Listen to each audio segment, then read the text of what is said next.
Hello YouTube and welcome back to the channel here today. Today we're going to be checking out episodes 10 and 11, that sounds right, of Girls Band Cry.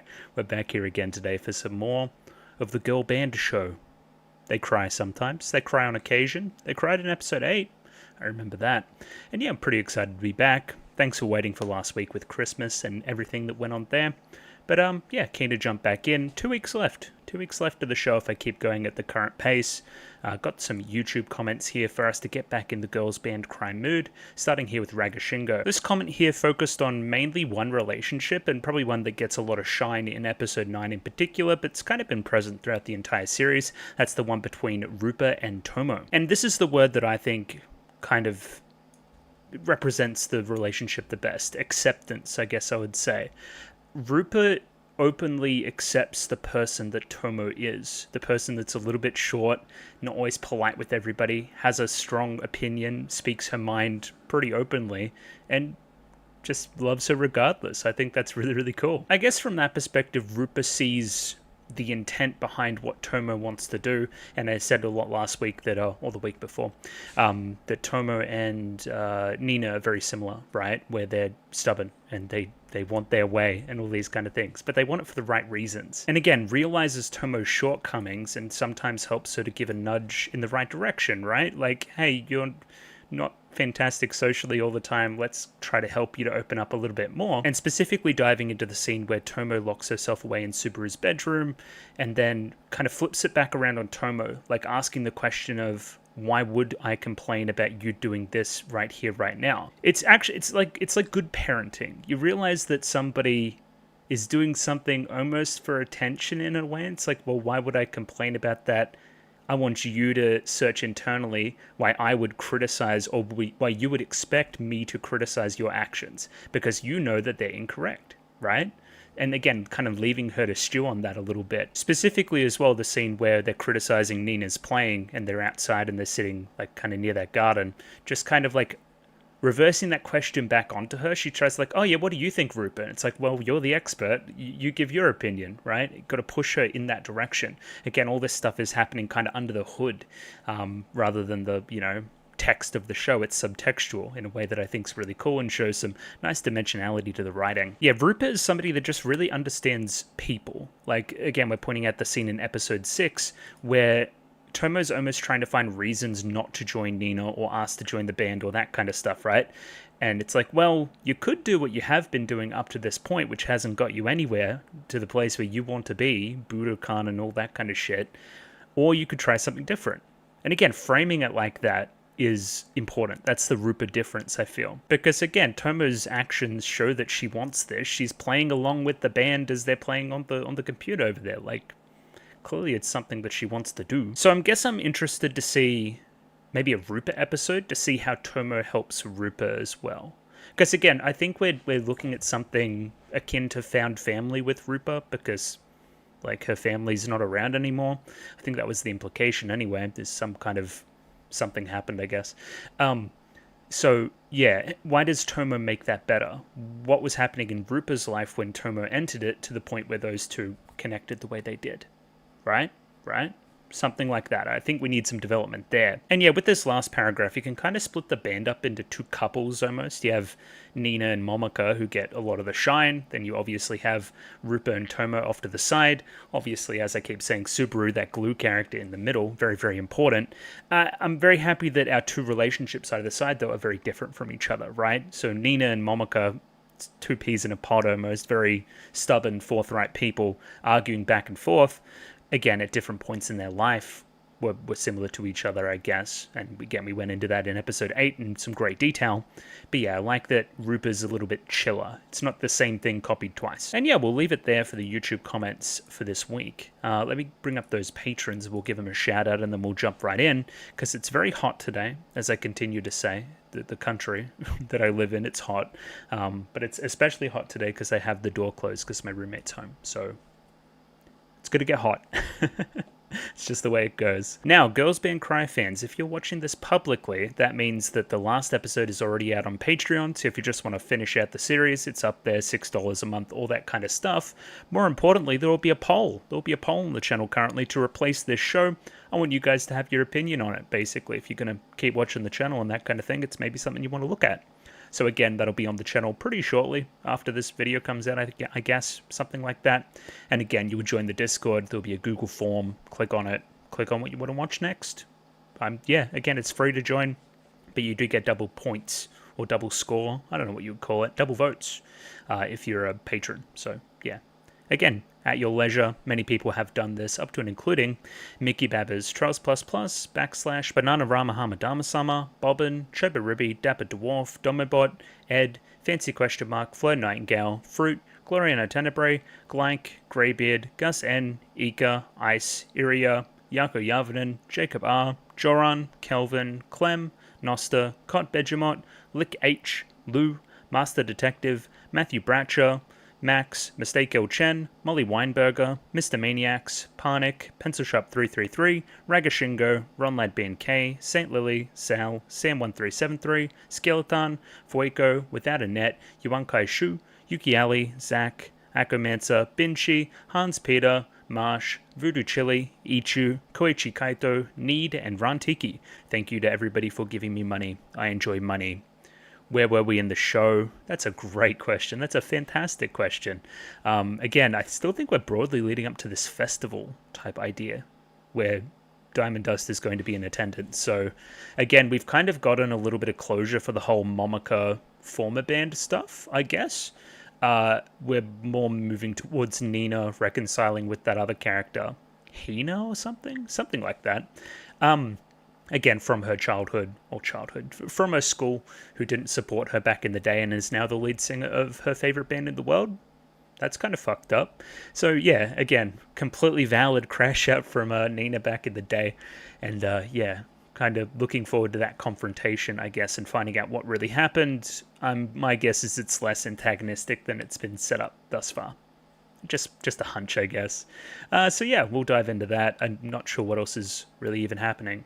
Rupa, maybe we'll get some shine. But yeah, let's bring it up. Episode 10 of Girls Band Cry coming right up. Rightio, Girls Band Cry. Episode 10 up there, ready to go. 23 minutes and 56 seconds on this one, so sync up accordingly with your own copy. If not, there's a picture-in-picture version in the description below, and just using the official subs, the Crunchyroll subs, and all that kind of stuff. So, should be very similar.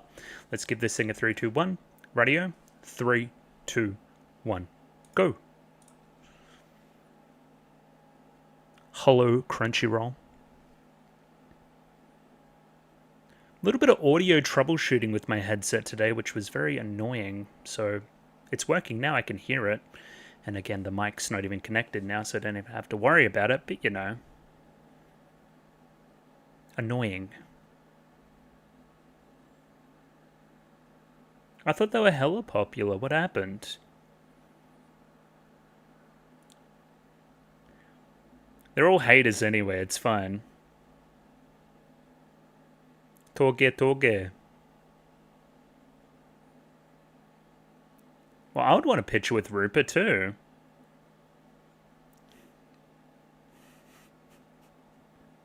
I'll never bathe again.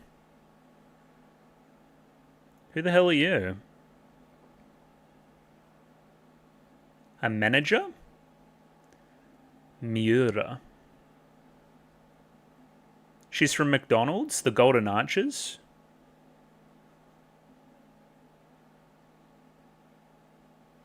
Okay, we got a manager. And we're gonna join an agency or something? Sure, we'll take it. I like glasses. I'm a fan of glasses. I feel like I saw her in the ED too, now that I think about it. Yeah.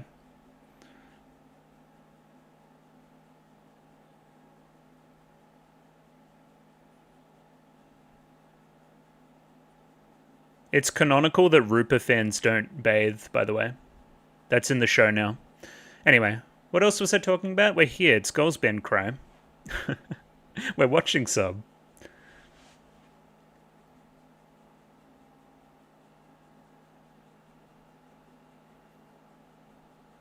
No, but it's just playing that, you know when the like USB connect noise? Because I've got like a USB dongle, like Bluetooth thing for my computer. And I think it just thinks it's constantly connecting. It just keeps making a noise. It's very annoying. So I've just turned off system sounds, so if a blue screen is imminent, maybe it won't tell me, but oh well. Oh well. What did that shirt say? What the hell?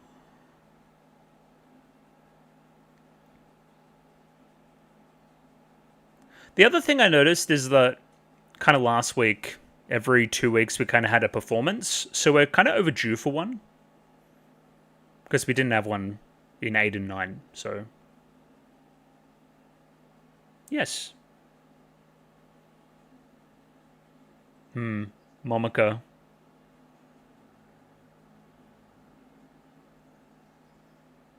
Oh, really?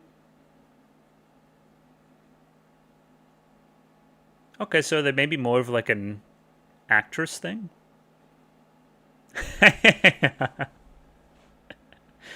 uh, yeah, it almost seems to come from a area of personal passion rather than business.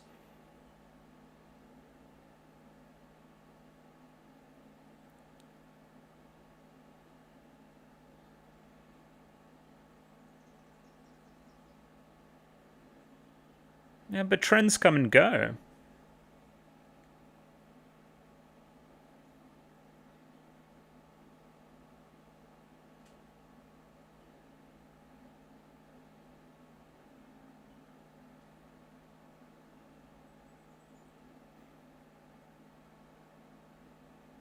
Character development. Thanks, Mum.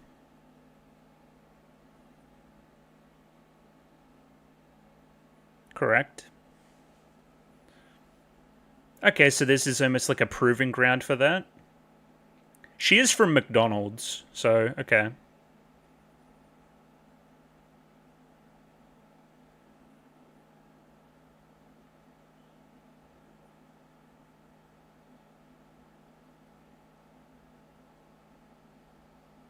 What do you mean that song?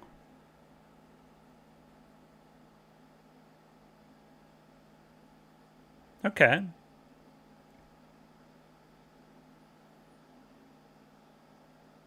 They know what they're talking about, and that's fine.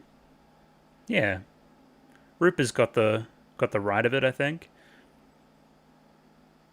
How about you do some fucking work?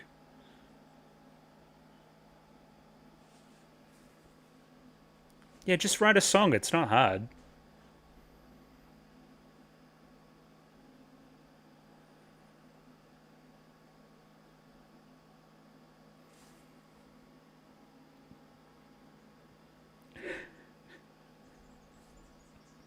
She's right though.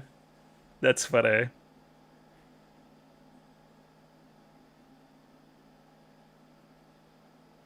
Another day of backbreaking labor at the fucking beef bowl shop.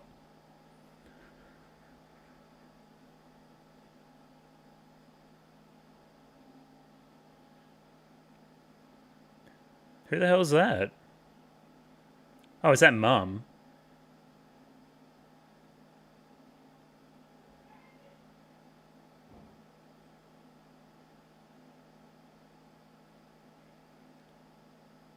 Is this Mum? Got your ass. Oh! Disappeared.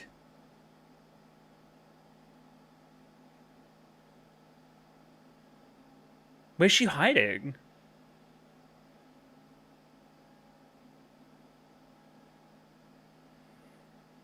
Oh, Dad's here too. What are you gonna do?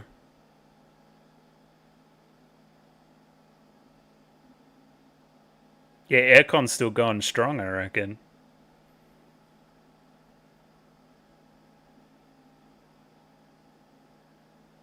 Yeah.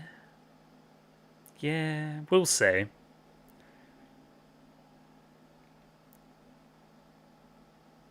No, no. I don't think that this will be the moral of the story.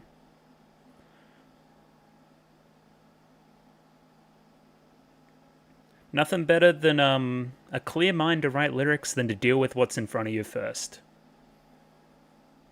I agree. And turning away. Good body language stuff. They're doing the building thing again. I like that.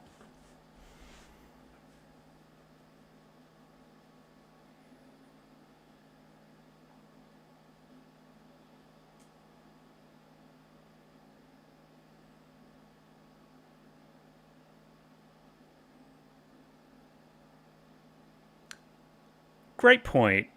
Yeah, they're just checking if you're alive because they're your parents.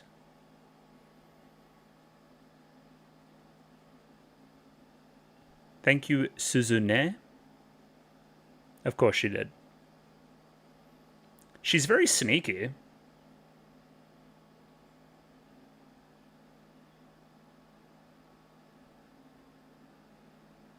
They changed the locks?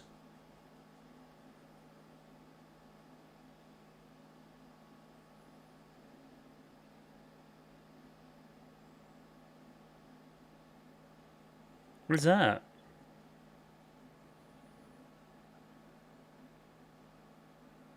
What the hell? Oh, okay.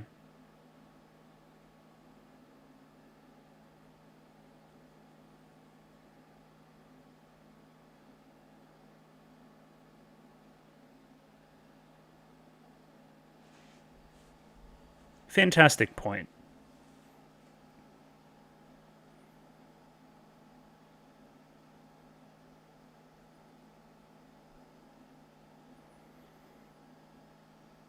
Yeah, both Tomo and you would have some investment here.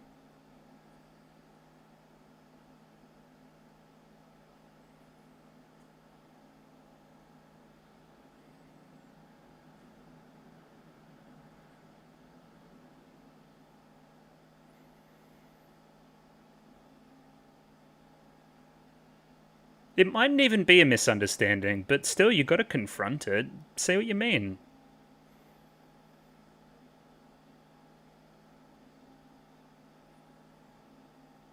I know the story.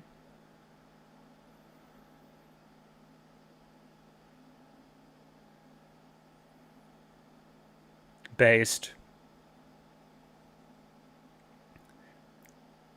Be just as stubborn as Nina is with you. Yes. This is fun. It's like the train trip's like a reversal of the first episode in a cool way. Bit of this too, which we like. Oh, it's a cool house. Them changing the locks on her place is kind of fucked though. Very dad move. I like that too. I like that branch. I'll talk about that branch. Oh, Freddy Krueger. Or just dad. I know. Yep.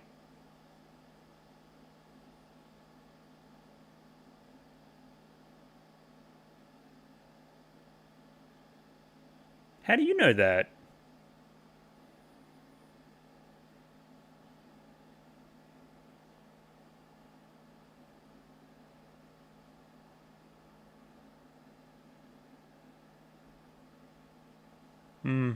It's kind of my life, though.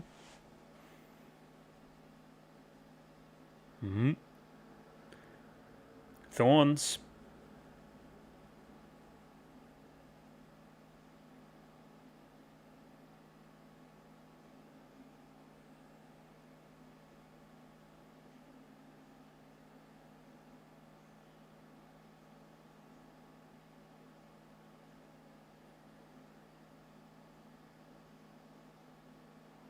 The barrier in the scene here is good, too.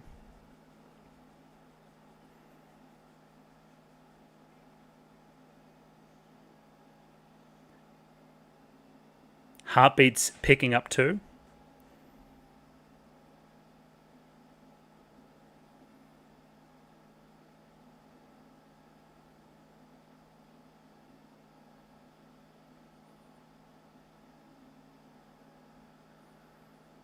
Shut up.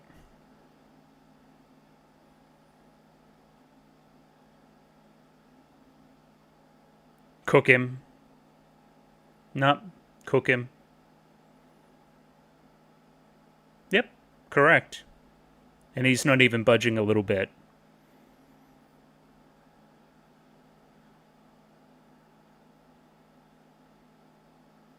Okay. Better be good. Dad, you're being kind of a cunt.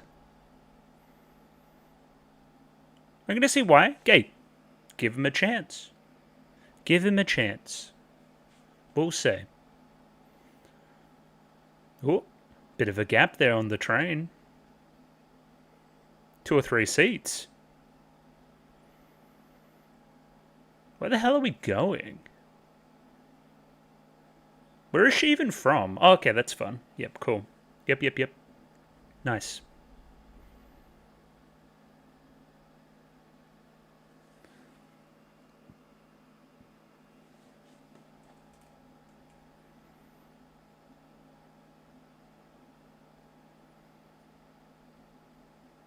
Alright, is he going to take your side?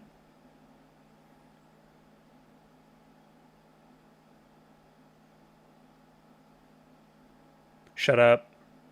Nah, fuck this.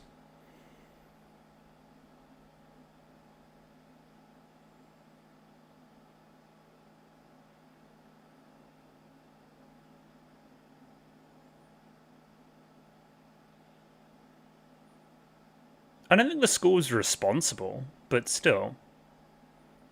Fuck off.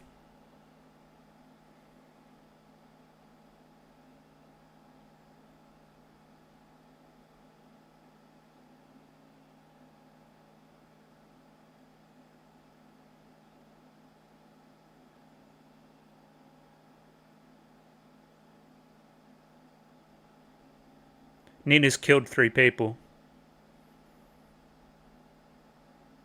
She's on a rampage.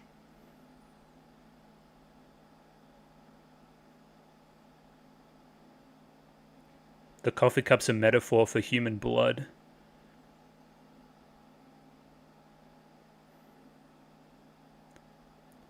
Trust the process. Nope.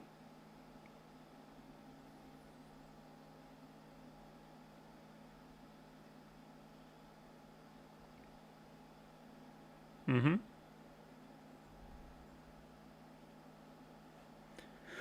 Whoa. Whoa. Okay, we're good.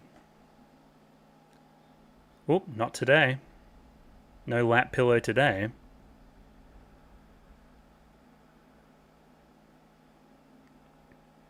And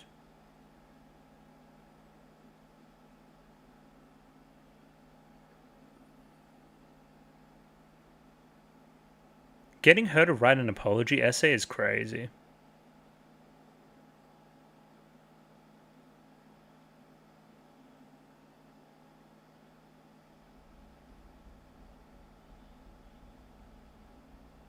That was smart too.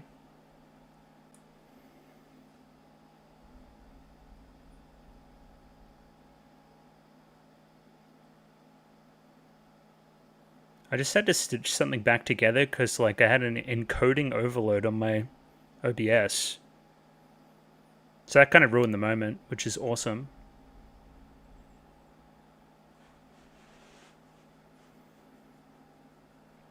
Symphogear reference?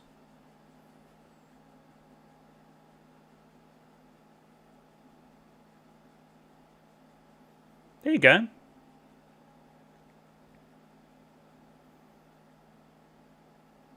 Stop crying on me.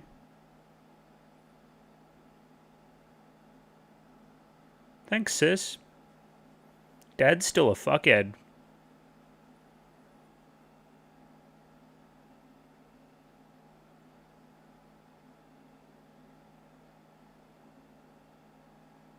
Yeah, good point. Yeah, weird.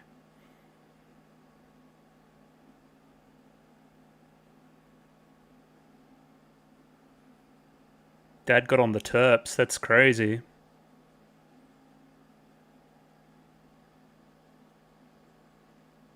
Well, yeah, but he's doing a bad job at showing it.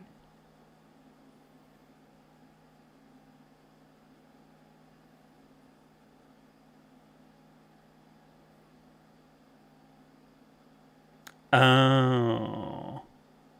I didn't realize that either. I know. But why did he take me back to school and try to get me to fucking make good on everything when nothing happened?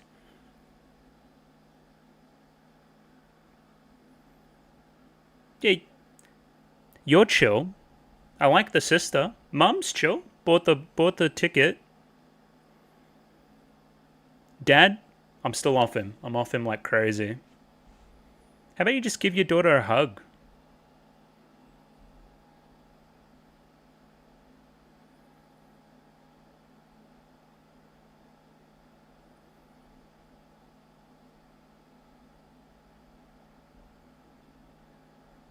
Oh, who else is playing the song?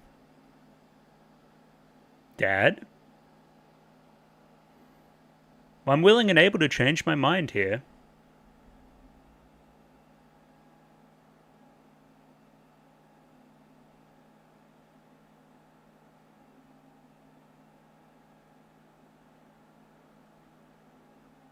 Oh, there you go. The bare minimum.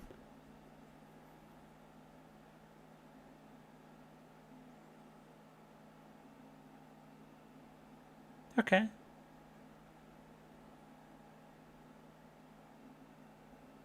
I like that. Even seeing the very stubborn Nina rescinding a little bit is nice too.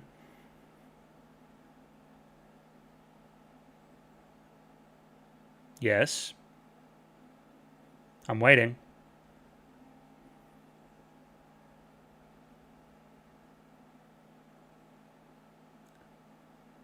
Oh.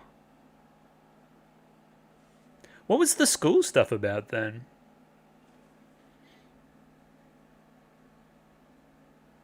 Thank you. So you can get back in and live in Tokyo.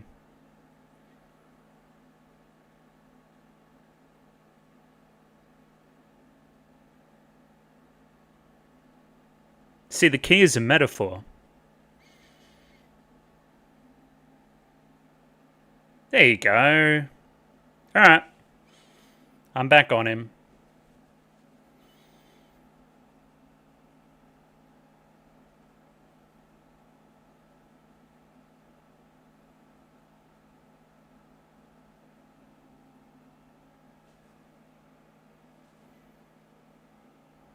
Why'd she flip the bird at her family? Generational hater. Yeah, but that's just family. They just do that shit.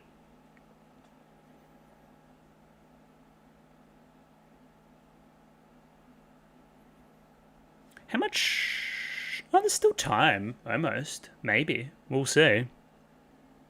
Emptiness and catharsis. Yeah, like the first episode again. Look, she's doing way better than the first episode because she's on good terms with her family. See, she appeared at the right place at the right time. This is the same location they sang that song to. Gonna sing again? She wants to.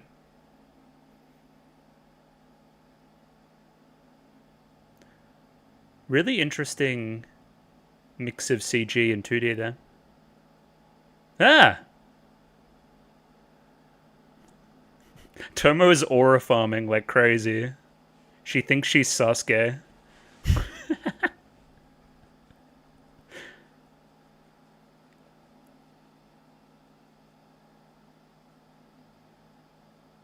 Why didn't they text each other? Yep. I wouldn't have wanted to drive her. Or drive with her. Hey, look, Nina is loved. Isn't that nice, chat? I think it is. Tomo's fucking crazy. There you go. A little bit.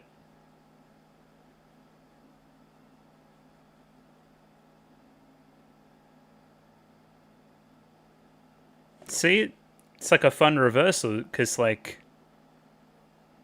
Sure.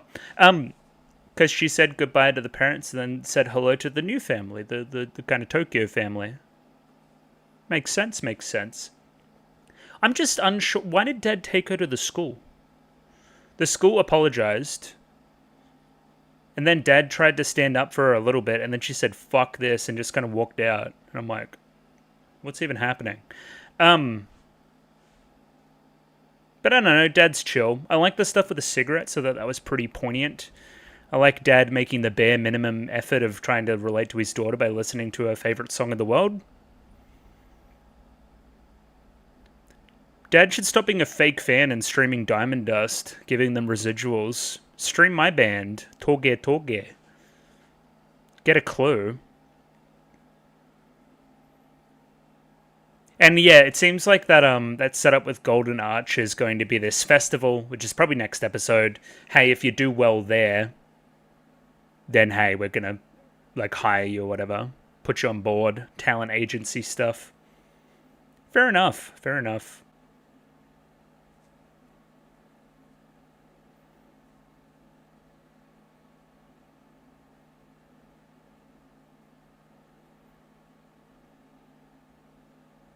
So true.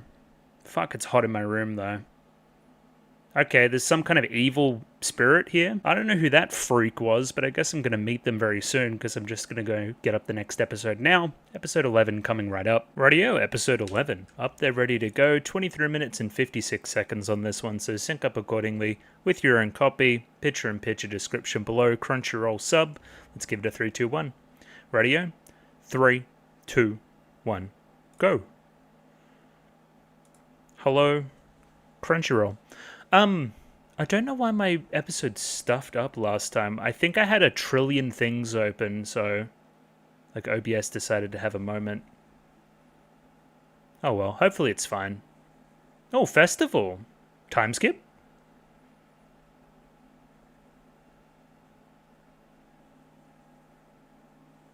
Yeah, you seem very at peace with yourself. Also, Rupa's based. That absolutely like stinks of time skip, right? So now we're going to see the lead up to that moment. Yeah, Rupa's got that real like kind of military chic thing going on, which I like. Army boots core.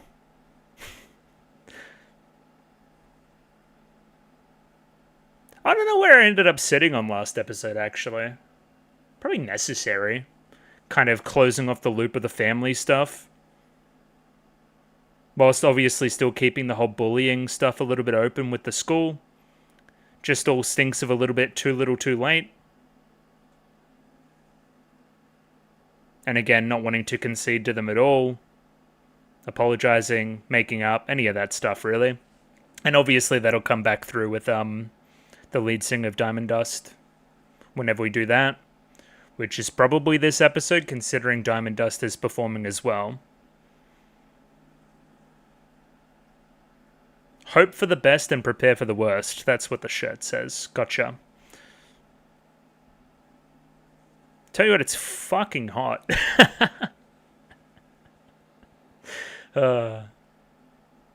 Sometimes you can only just say what's on your mind, and that's it.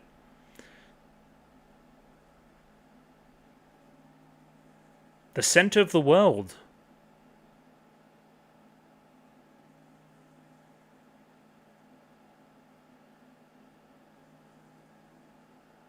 Oh, so in the small room? Okay.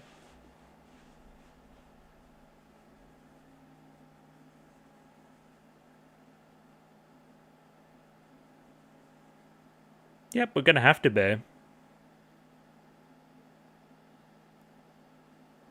That was actually a really good impression. Also get shit on.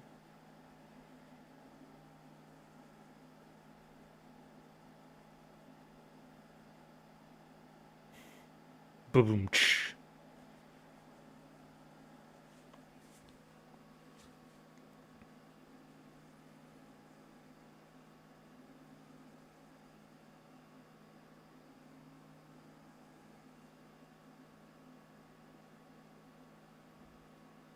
Okay, count us in then.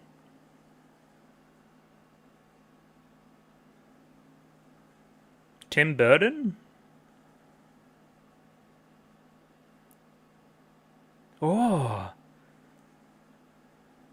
Icky Men.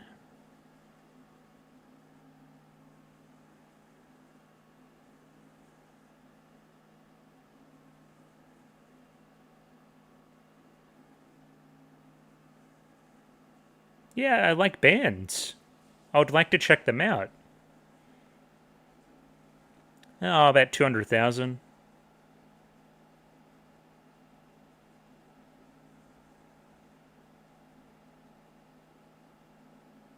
Yeah. Again, it's a pseudo audition type arc that we're doing in the story department.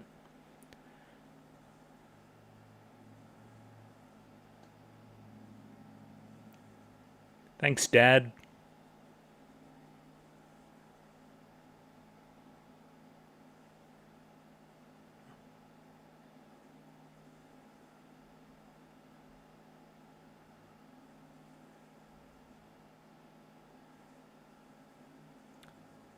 Okay, let's take the opportunity then. Sure, I'm with you. We'll see.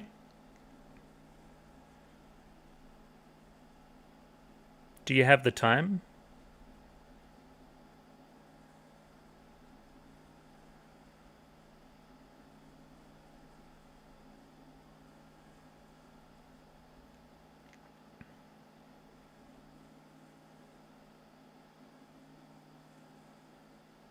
Yeah. Never been to a festival, I gather? I've even been to a festival and I don't go outside.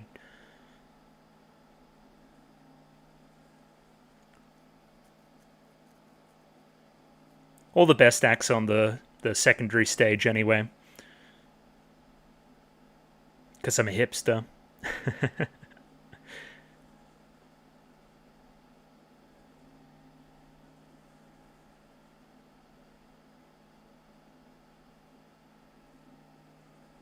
Yeah. Get a bit competitive, why not? Sure.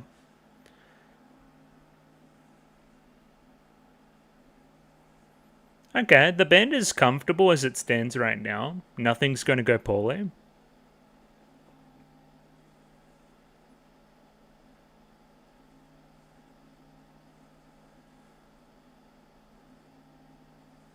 Okay, bye. It really feels like we did all the side quests, so this should go okay, this performance. She's hella employed for somebody that's unemployed.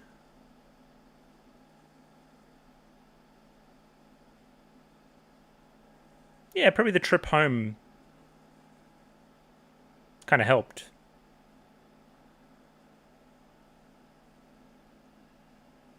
You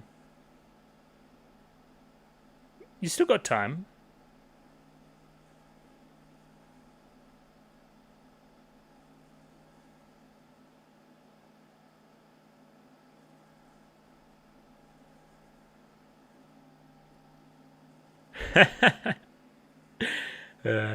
Yes. That's a really funny cut from like that to that. Yeah, really good. Betsany.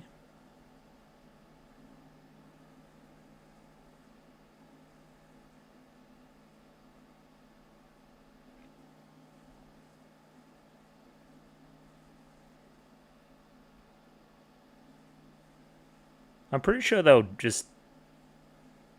accept it. Just give them a go. I mean, shit, you're right, but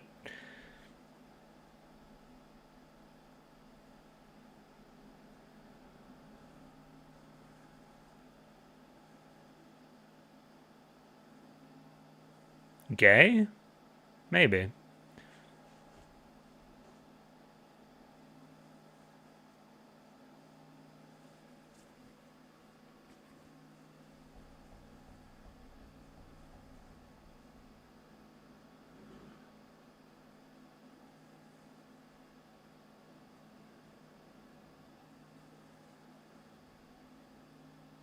I know. You've said so in the past.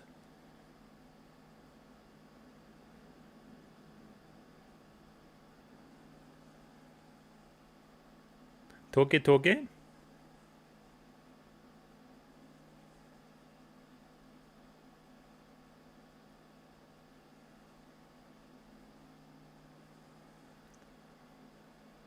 Little smirk.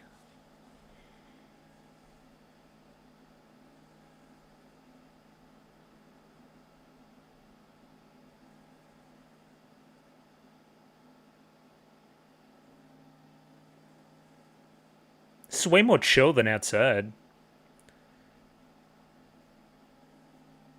Oh, yes. Let's go.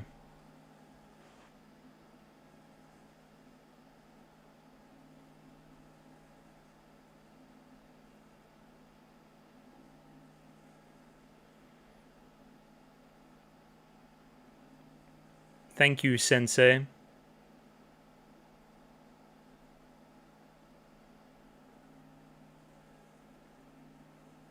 I'm keeping at it.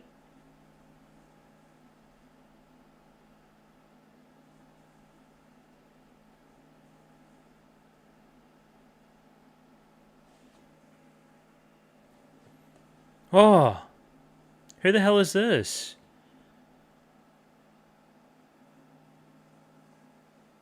Evil character. Kyoko? Who the hell are you? Oh, what? Yo.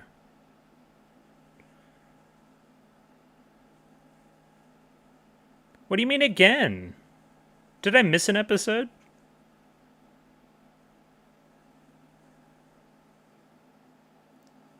I always make a funny face.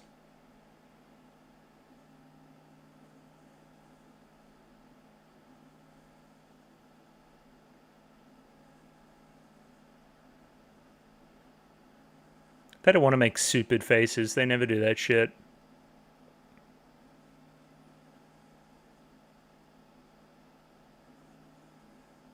Whoa.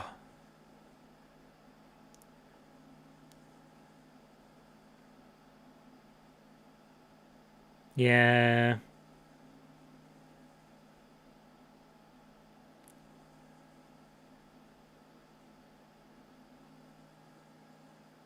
What? What was that?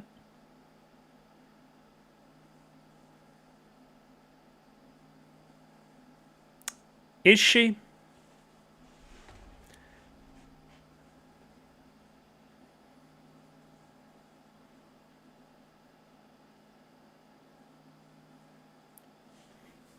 Bit of this, bit of arms crossed.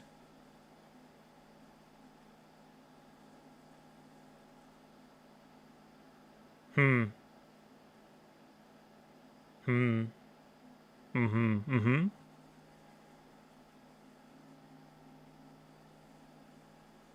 And what was that?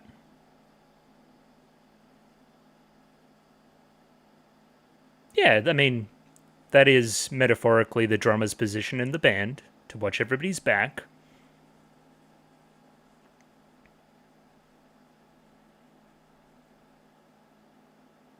Oh, okay. I would have did it over a phone call, but sure.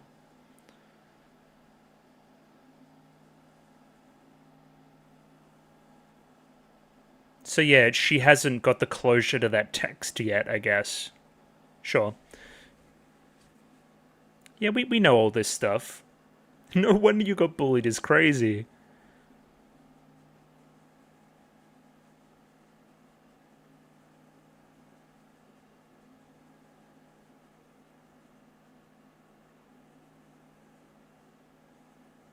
Embracing the liar moniker.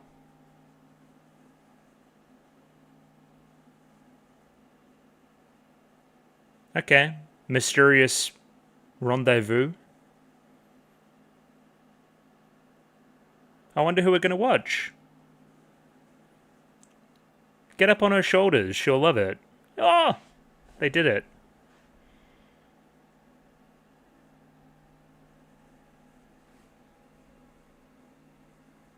I know this song. I know this band. This'll fire us up.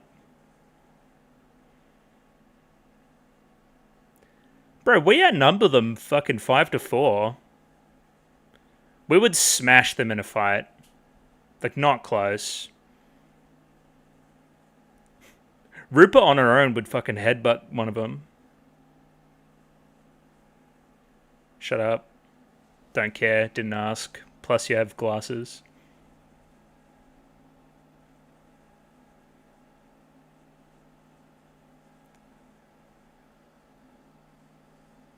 Again, this just reeks of these characters reconciling at some point though, right?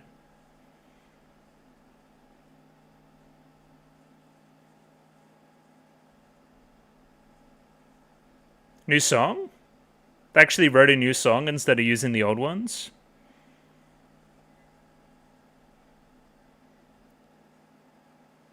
Don't care, they're cool. Put your hands up if you like idol shit. It's me. Sorry.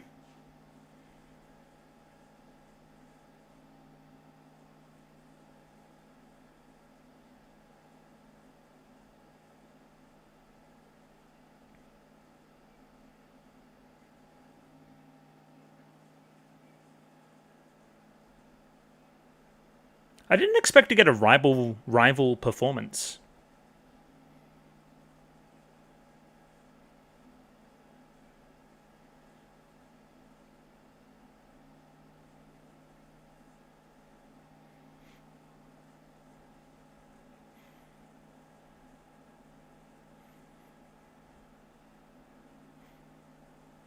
I don't know, they're kind of kicking ass.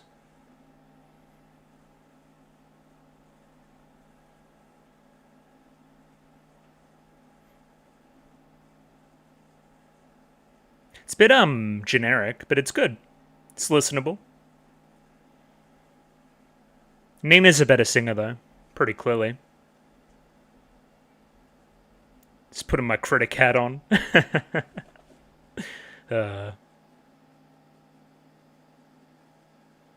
Whoa, we could see you back there.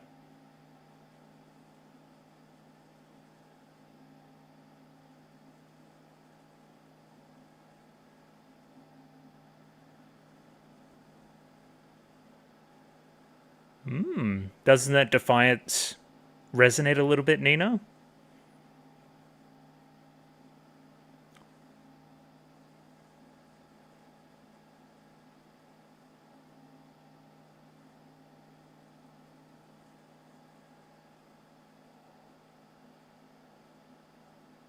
BM.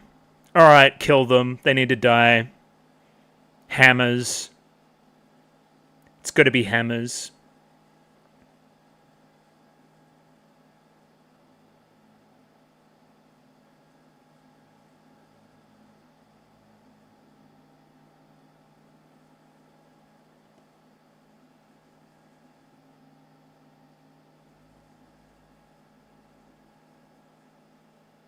Yeah, drums are working great. It's also very well animated. Bit of double time?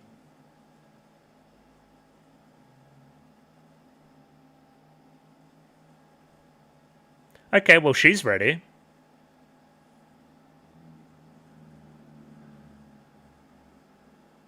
Is everyone going to get their little opportunity?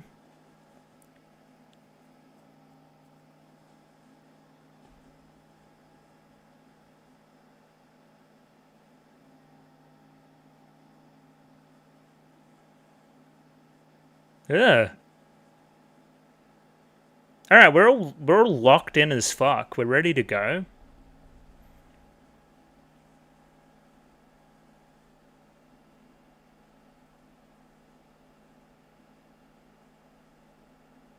Whoa.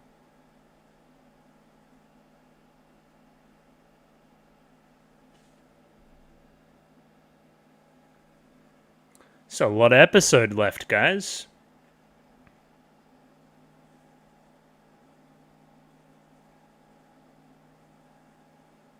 Alright. Is everyone gonna lock the fuck in? No? Alright, we're done. Okay.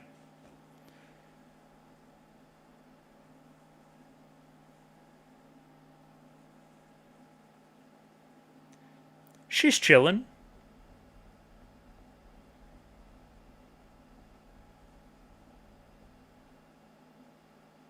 Oh, they're all costumed up. Let's go. Yeah, sure, why not?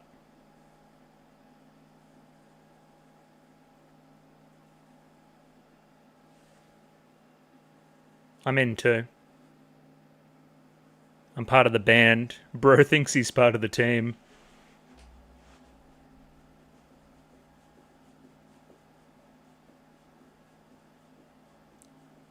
Cute. Come on.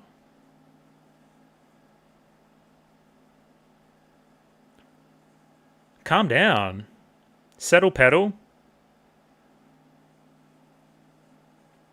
She's on one. Somebody check a performance enhancing drugs. I think she's taken some rock and roll type drugs backstage.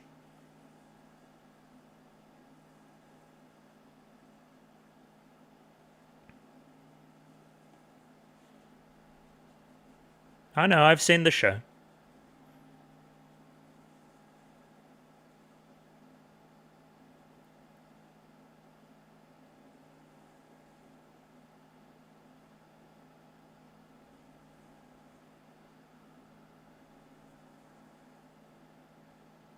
Okay, Subaru saving the day. As normal.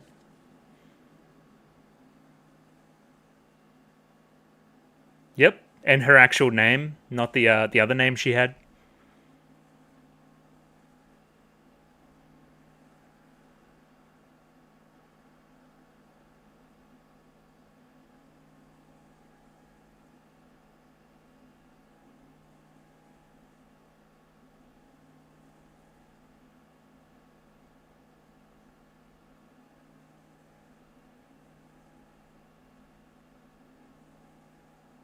Okay. We're gonna convert the non-believers?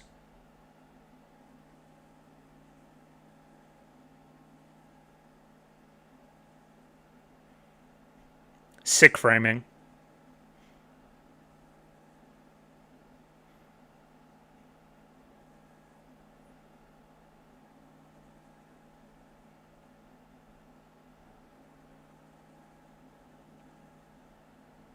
I think this is their sickest song instrumentally thus far.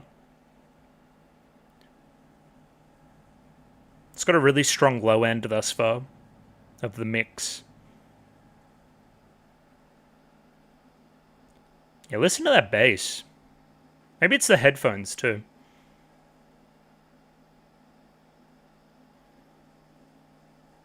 Harmonization?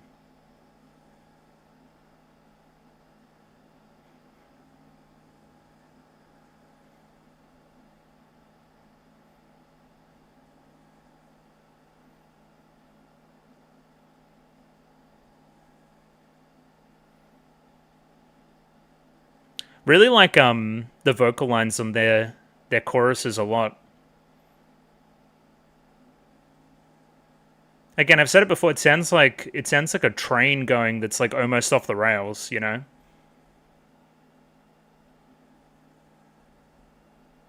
Oh, we're doing the full song too.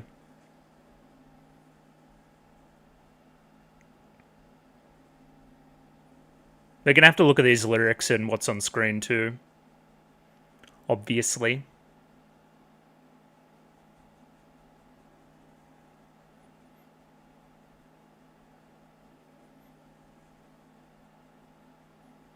This feels like an AMV, but in like a cool way.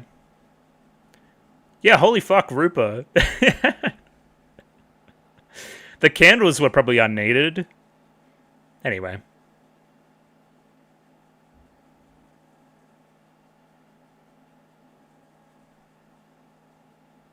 She did like a cool spin move. I like that.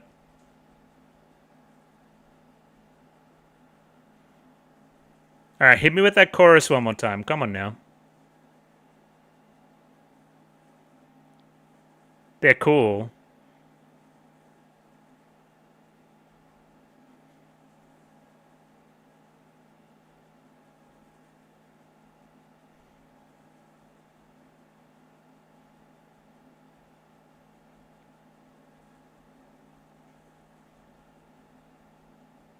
Oh! Yo!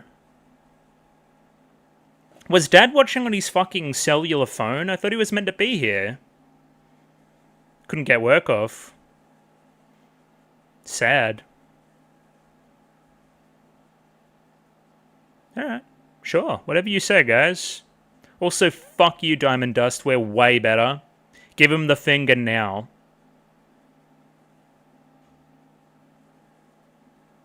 Okay. Sure. Why the hell would the sky darken again? Oh well, anyway. Look forward to some analysis on those episodes. They're going to be weird ones to talk about, especially episode 11 is basically just the performance, like, kinda. It's like, hey, there's a bit of kind of Subaru stuff going on, but there's not that much else to say on top of what was already there. We'll see. Anyway, analysis upcoming. And we're back, analysis on episodes 10 and 11 of Girls Band Cry. If you're talking structurally, story-wise, we still need a low point before we rise back up out of it for the next episode, so, like, I don't know. It's kind of a foreboding title for the next episode in that regard. Still some darkness there to come. I wonder what we should do, or could do, as a conflict. Again, because these two episodes and a lot of the show thus far has been completing side quests, in my opinion, right? So, you know, in like an RPG where you'll have like, oh yeah, you can get an ending, but if you go and do all the other content, you'll get the true ending. It feels like we're working towards the true ending pretty constantly in the show.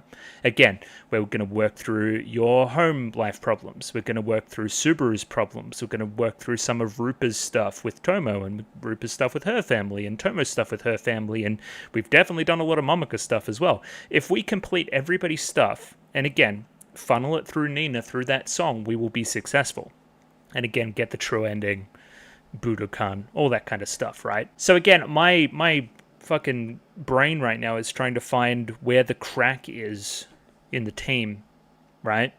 Are we going to be confronted with that same question that we've been questioned with a number of times thus far in the show, with Momoko's backstory, with us finally getting to a label and the label pushing for us to be something else, and then how are we going to respond? Is that maybe the direction we go for the last couple episodes? Nina following Momoko's footsteps and in turn feeling maybe a little bit kind of pressured by that to try to make it based on all her family pressure and everybody else's stuff, that they really want to make it. Am I going to rescind somewhat? Am I going to admit that I was wrong? All these other things. Maybe that's where we go for a finale. I do not know. I kind of referenced this before, but the episodes we did get aren't teeming with content, I wouldn't say. There's some really fun moments here, and I'll try to highlight them, but it's a pretty standard Nina reconciles with her family story, which again needed to happen in the plot. I'm happy that the family ended up being somewhat sympathetic. I think that's cool. And then a pretty standard episode 11 kind of performance type thing. The kind of structure of that episode, not quite entirely, but it reminded me of episode 20 of K-On! The one where they perform for basically the entire episode, right? Where again, it's mainly about what they're doing on stage and how they've grown as people, and, you know, they really work the crowd really well. Obviously, it doesn't have the emotional gut punch of the ending of that episode, which K-On! Does, but good still. Obviously still good. And again, setting up that real kind of, again, sports movie-esque rivalry with Diamond Dust. Even Diamond Dust subtweeting them on stage, fucking subliminals, bro. It's crazy.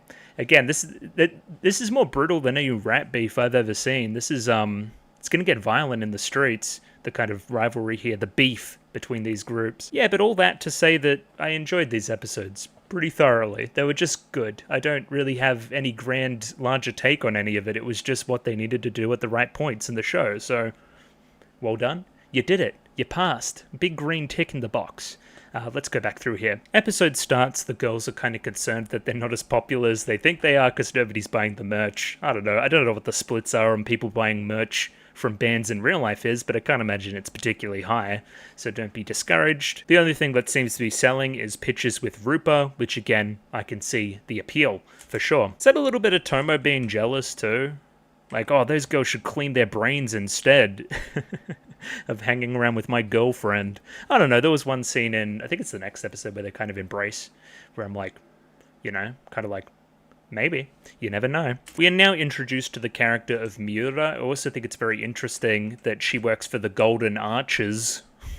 and we have McDonald's in the background. I don't know, just funny stuff. Her thing seems to be that she's a super fan of the band and a super fan of Diamond Dust, old Diamond Dust, much like Nina, and again is trying to keep this kind of professional persona about herself, but in reality she's just a super fan, which I think is a cute idea for a character. I like glasses girls. She should be fun. You could say that she's loving it. Do you get... Anyway, yeah, again, Diamond Dust fan, that's the kind of point of this scene here. So if, yeah, again, like I did earlier, if you're going to read the conflict in this room right now as the conflict that's going to happen after the festival, then yeah, like, your... Momoka's bringing up the point that, hey, when Diamond Dust went kind of pro, they had to, like, lessen their sound and do a bunch of stuff. Anyway, we know the story. Are we going to have to do the same thing? Again, you won't have final say here. You work for the agency, you're not the agency. You don't make every single decision, right? So, who's to say that the same thing doesn't happen again? And again, I think reconciling that at the same point we're reconciling Nina's relationship with her little friend from school is probably a good way to go for the finale. I do think Momoka has developed pretty nicely through the show. I don't think the Momoka from early episodes would do something like this. Like, hey, Diamond Dust did do this, and it was successful for them. Who's to say that we wouldn't have to do that again? But I'm backing my girls. I'm backing these people. We're planning on doing something against them, not with them. So, like, are you with that? Is that something you want to do as an agency? Again, standing a little bit taller, being confident in her decisions from the past, and representing the group soundly. Good job. And yeah, Miura seems on board. There's an upcoming festival. We'll use that as an audition. Again, these two episodes seem integrally linked like that, like I have been doing in these two kind of episode chunks, where we bring up the idea of doing this performance at the festival, and then by the very end of the two episodes, festival performance is done. Specifically, what we're hoping to do is prove that we have a lot of fans at said festival. Therefore, hey, we can prove that we'll be a going concern commercially as a group, right? Kind of the point. And yeah, the amount of fans at the performance didn't look fantastic, but I think it increased over the kind of course of the song, so maybe we're doing better than we thought. Just in kind of the cinematography department here, there's a lot more shots in these two episodes of the group of five together. There's less splitting of them around the frame, so when we cut back here, right, we'll go to a wide with all of them on the steps. Again, they're all kind of united. There's a little bit of separation here and there. Again, kind of this couple together, and Super off to the side, forever alone.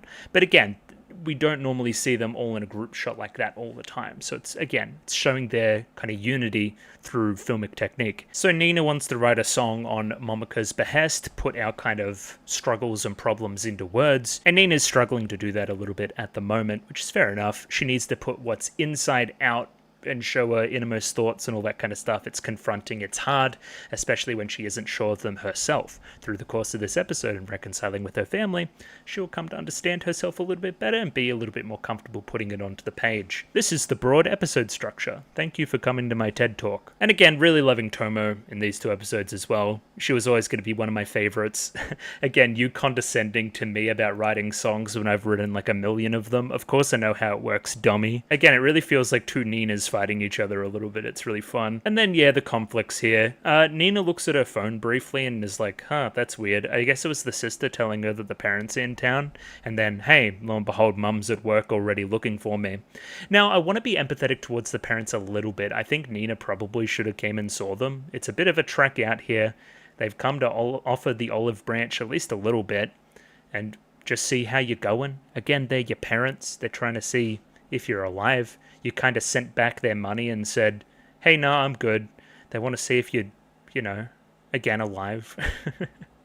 You're not struggling. And again, showing up at your place of work to see if you're actually working is probably a pretty good place to do that. Kind of hiding in this regard is the kind of worst way to go. Again, it's par for the course of the episode of her becoming more open and honest with everybody and saying what she really thinks. Mum's low-key smart too. I think she saw Rupa move her eyes over here, but Nina's already kind of left. Don't know where she goes either. Maybe she's hiding in these fucking cupboards. We'll never know. Anyway, funny scene. Well, that may also be the spot where Mum gives over the train ticket because, oh yeah, you're Rupa, and then we don't really see the end of that conversation. It's probably like, hey, if you see her, give her this. That way she can come see us. Now, Dad camp in the house, that's a little bit more sus. I don't know about all that. Hey, if you have something to say, just call me or whatever else. Don't, Don't like camp the base. It's uncool. So much like many other episodes, Nina flees to Subaru's place, is just kind of lying on the stairwell here.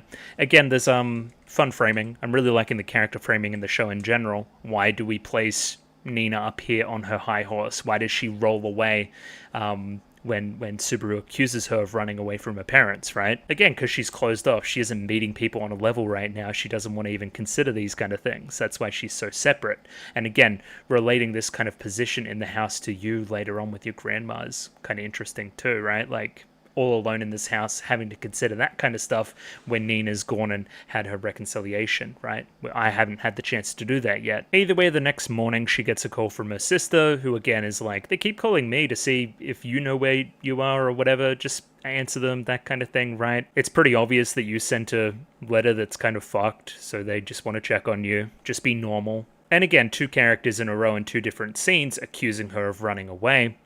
Again, that's kind of what she ran away from school, she ran away from home, she's kind of is running away, but she wants to be somebody that can stand on stage proudly and show them the middle finger, tell her true thoughts and all that kind of thing, or tell them her true thoughts. And again, even after being accused of running away, still hanging up the phone there. Now, changing the locks on her fucking apartment is kind of crazy. I don't know about all that. But again, what it ends up doing is the key becomes a representation of the parents approving of her new life, right? If I give you the keys to live on your own and have your own apartment back and that kind of stuff, then hey, I accept you.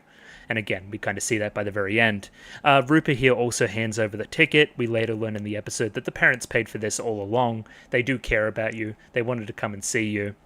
And again, this fun kind of reflection of that half being, like for half the episode, it being kind of from the band members, and then later learning that it's from, you know, the parents. It's like that love of the band is like transplanted over to the family, if that makes any sense, right? So I thought the band did this for me because they really understood me and that kind of stuff. It turns out the parents understand me all the same as well, right? Oh yeah, and then I just get fucking gut punched, like real quick. Tomo may have mentioned it, but I was supposed to call my family that day.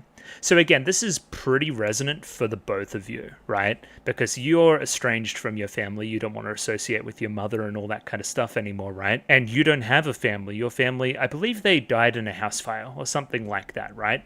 And again, I was supposed to call my family that day, make sure you reconcile things with them, with the people that actually truly love you and understand you before it's too late. Again, this may be your last chance to see them again. And again, I know from personal experience. That's heartbreaking. And again, most of this stuff has been in the background for you, you know? But it's cool. I'm really feeling this element of it. You have less time and opportunities than you think. And it's like, oh, sorry, I was talking about myself there. I'll kind of rescind and walk away. Really? Because I think Rupe was getting kind of emotional there. Oh, and then it's the Momoko psychoanalysis episode. Little therapist session with her, right? So she accuses Nina of not really understanding what the problem was, right? It's not that you can't accept the exam stuff or the bullying stuff. It's that you can't accept that your dad didn't take your side. Again, family's meant to be ride or die. And again, Momoko puts the kind of ultimatum down, right? If you don't sort this out with your dad, then you're not welcome back. Clearly, again, you could see through the artifice here. You could see what the real problem is, and you're telling Nina actively to go and reconcile things. And again, I like Nina here. Nina realizes that Momoko is right and then just runs away like immediately. Cue the musical montage of Nina making her way back home. Again, as I said in the episode, we even play it a little bit later, verbatim, kind of the reversal of the first episode, right? That kind of anticipation of moving to a new city is supplemented with the anticipation and the anxiety of meeting your parents again and explaining things, right? The house is kind of ramshackle and fucked. I kind of like it though. It's got a lot of personality. Kind of a little bit of an obfuscated entrance too, if you wanted to squint and see something in it, I guess. Like not showing true feelings. The branch here is important as well. I'm imagining this branch has always been here and you just only hit your head on it now. One, because you're not used to being back home, and it hurts sometimes, but it's kind of something you'll learn from, and it'll become like a quirk of the house that, you know, you have to duck under this part and go through this part and all that kind of stuff. Again, family hurts sometimes, but ultimately you learn from it and it becomes like a fun detail, you know? Either way, the first thing we focus on upon coming back home is the family precepts, where again, we're explaining to the family that, hey, I want to be in a band, talent agency's right there in front of me, I'm one step away from going pro, I'm pretty far into this thing. Here's the thing. That's why showing the family precepts is important, in my opinion, because Dad isn't following them right now. Again, we're meant to have meetings as a family and sit at the table as a family and all this kind of stuff. But he separated himself. He doesn't want to confront this stuff right here, right now. Instead of in the bright room with Nina, he'd rather sit in the dark in the next room over and smoke. Again, I've talked about smoking on the channel quite a bit. It's kind of self-destructive habit that's kind of addictive in its own way. Again, the cigarettes being kind of a metaphor for his temperament in this episode, right? Not being able to kick the habit, so to say, for the betterment and the health of the overall family unit. Yeah, he should join the table and stop smoking. Again, Dad's kind of being a little bit of a see you next Tuesday right now. Yeah, Dad's kind of being crazy here. You know how much you worry your mother? Well, Mum's right here, bro. She can speak for herself. You don't need to do this for her, right? Again, just body language stuff. So much really good character framing in the show. Just like turning away, constricting himself away from the family and, again, not seeing eye to eye with her at all. Contrast this with the very end of the episode and you'll see what I'm talking about. Obviously, the thorns coming out here as well. That same old feeling of the past when Dad didn't support her is, again, why did they even attempt to come back here? You're not even trying at all. So the thorns come out. Protecting herself, being sharp, being kind of quick with him, you know? Another really specific detail in this conversation is Dad doubling down on the fact that Nina is a child, right?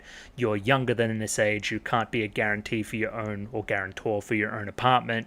We've sacrificed so much for you, and this is the kind of thanks you give us. Again, just like manipulative vibes. I don't like it at all. And again, kind of his ultimate resolution there to be taking her to the school and getting an apology from them and thinking that'll make things better? Nah. He was off base this episode. I'm gonna stand by that. Gaslight, gatekeep, girl boss ass dad. Nina is completely justified here. I came here to try to talk to you properly, to try to actually say my piece, and you're just sitting in the other room smoking and calling me annoying. I don't know. You clearly don't even want to meet me on a level. I'm just going to go home. Dad specifically here not telling Nina where she's going until it's too late because Nina would refuse to go back to school if he told her. Yeah, not good. Don't like Dad. I mentioned this in the reaction as well, but the pretty big gap between the two here kind of again contrasts this with the embrace by the end of the episode. Them kind of seeing eye to eye.